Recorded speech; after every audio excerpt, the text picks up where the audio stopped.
Hello student, welcome back to my channel master classes. My name is Talib और आप देख रहे हो मास्टर क्लासेस यूट्यूब चैनल।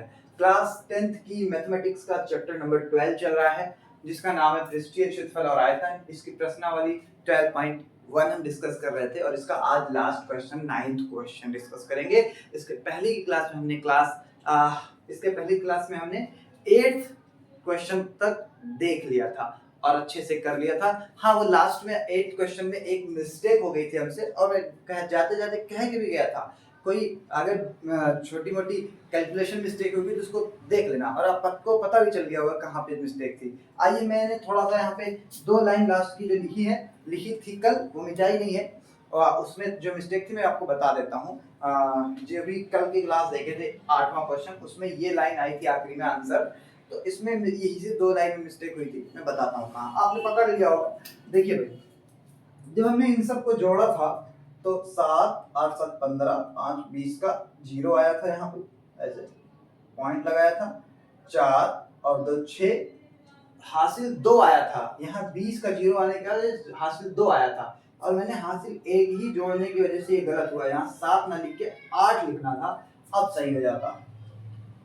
यहाँ पॉइंट लगाने के बाद 0 किसी काम का नहीं है। और अब 8 का मल्टीप्लाई जब 22 में करेंगे तो 8 दूनी 16, ये नहीं आएगा, दूसरा आएगा। फिर 8 दूनी 16 का 8 दूनी 16 के 6 हासिल आया 1, 8 दूनी 16 और 1 हासिल 17 हो जाएगा।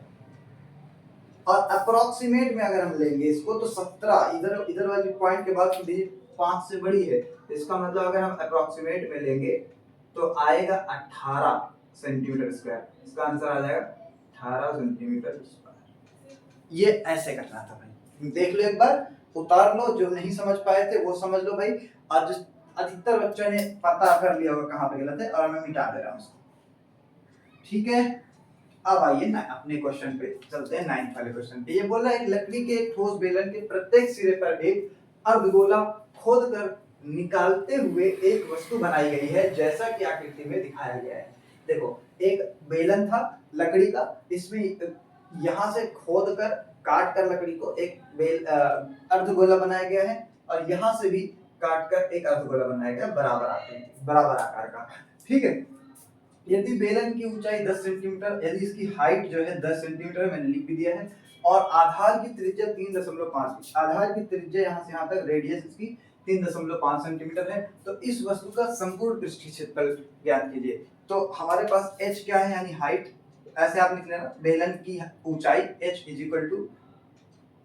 10 सेंटीमीटर, और r रेडियस, दोनों के लिए चाहे बेलन में देखें तब भी उतनी रेडियस है, अर्धगोले में देखें तो भी उतनी रेडियस है। आप लिखिएगा बेलन की त्रिज्या बराबर अर्धगोले की त्रिज्या बराबर 3.5 सेंटीमीटर है। r इसकी 3.5 सेंटीमीटर है दोनों के लिए।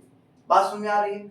अब चलिए शुरू करते हैं संपूर्ण पृष्ठीय क्षेत्रफल ज्ञात करना। ध्यान से सुनो, मैं बचपन में मुझसे भी ये मिस्टेक हो जाती थी और आपसे भी होती होगी। यहाँ कह रहा है संपूर्ण पृष्ठीय क्षेत्रफल, लेकिन मैं लगाता हूँ वक्र पृष्ठीय क्षेत्रफल।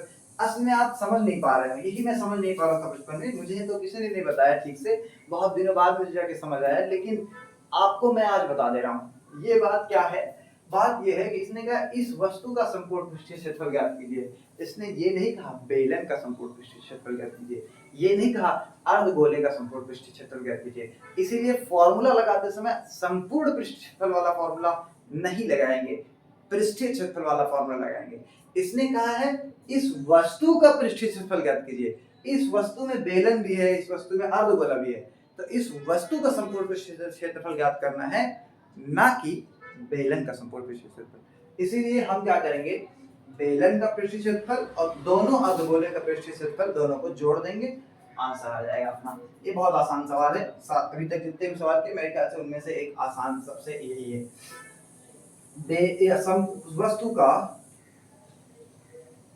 वस्तु का संपूर्ण पृष्ठीय क्षेत्रफल बराबर क्या क्या है वस्तु में, एक तो बेलन है, तो बेलन का प्लस अर्धगोले 2 हैं, तो अर्धगोले का पृष्ठीय क्षेत्रफल प्लस अर्धगोले का पृष्ठीय क्षेत्रफल, 2 बार ना लिखकर हम 2 से मल्टीप्लाई करके अर्धगोले का क्षेत्रफल लिख देते हैं एक बार। अर्धगोले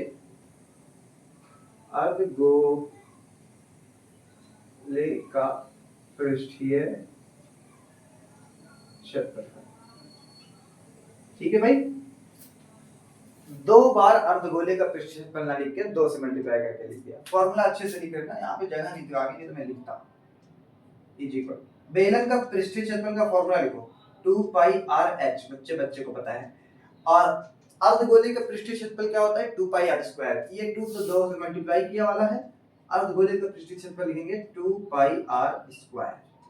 ठीक है, मैंने कहा वैल्यूज पुट करेंगे, लेकिन पहले कॉमन ले लिया करो। ये एक अच्छा तरीका है, आपको सिखाते आ रहा हूं बार बार में। कॉमन लेने के बाद ही वैल्यूज पुट किया करो। देखो यहाँ पे 2 है, इसमें भी 2 है, इसको मल्टीप्लाई करेंगे 4 हो जाएगा, तो 2 उसके टेबल में रहेगा।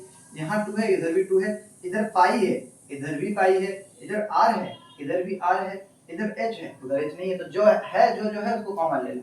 2 पाई r, 2 पाई एक r, इसमें 2 r है, एक r भी है, तो यानी कि 2 पाई r कॉमन है। 2 पाई r कॉमन है, जो बचा उसको लिखो। 2 निकल गया, पाई निकल गया, r निकल गया, सिर्फ h बचा है। प्लस यहाँ से 2 निकल गया, पाई निकल गया, एक r केवल बचा है, ये वाला 2 और ये वाला एक r, 2r। अब वैल्यूज रखो, अब रखोगे वैल्यूज तो आंसर आ जाएगा जल्दी से। 2 मल्टीप्लाई पाई की वैल्यू 22/7 मल्टीप्लाई r में दिया हुआ है 3.5, ब्रैकेट में लिखेंगे h हमारा 10 है, यहाँ 10 लिखेंगे, प्लस 2 मल्टीप्लाई r हमारा कितना भाई 3.5, 3.5 आंसर आ जाएगा। इसी को कैलकुलेट कर दो, जोड़ घटा दो, जो भी हो, और आंसर आ जाएगा। चलो लिखते हैं, 7 से काट लो, इसको कट रहा है 0.5 r, 7 × 5 = 35 ना, बस अब कुछ कटती ही नहीं रहा, मल्टीप्लाई करो। 22 दूनी 44, 44 पंचे, या ऐसे करते हैं, पहले 5 का टेबल 2 बार पढ़ते हैं। 5 दूनी 10, एक डिजिट के बाद पॉइंट लगेगा, यानी 0 बेकार, और 1 आया, 1 का मल्टीप्लाई 22 बार करेंगे तो 22 आ जाएगा। देखो आप मल्टीप्लाई करना सीखे, जानते ही होंगे, इन तीनों को मल्टीप्लाई करना 22 ही आएगा। 5 दूनी 10, 10 के बाद एक पॉइंट है इसके पास, तो पॉइंट लगाएंगे, 0 खत्म, 1 बचेगा, 1 का टेबल 22 बार पढ़ेंगे, 22 आएगा। आपको नहीं समझ में आएगा, आप अलग से करके देख लीजिए साइड में। 35 दूना 70, 70, और ये पॉइंट एक डिजिट के बाद लगाएंगे तो 0 बेकार खत्म हो जाएगा, 7 आ जाएगा, इसका मतलब ये पूरा 7 लिखा है। ऐसे देखो 3.5 और 3.5 का दुगना 7 होता है, और 10 और 7 और 10 17, बस अब 17 का टेबल 22 बार पढ़ो, जो आएगा वही लिख दो। 17 में 34 का 4, हासिल आया 3, 17 में 34, 3 37, इतना सेंटीमीटर स्क्वायर इस आकृति का, इस वस्तु का पृष्ठीय क्षेत्रफल है, और यही आंसर है आपका। देखिए भाई, इसी के साथ आपका चैप्टर ये पूरा फिनिश होता है। ये चैप्टर नहीं, ये पूरी एक्सरसाइज फिनिश होती है। अब आपको समझ में आ गई होगी ये एक्सरसाइज बहुत अच्छे से।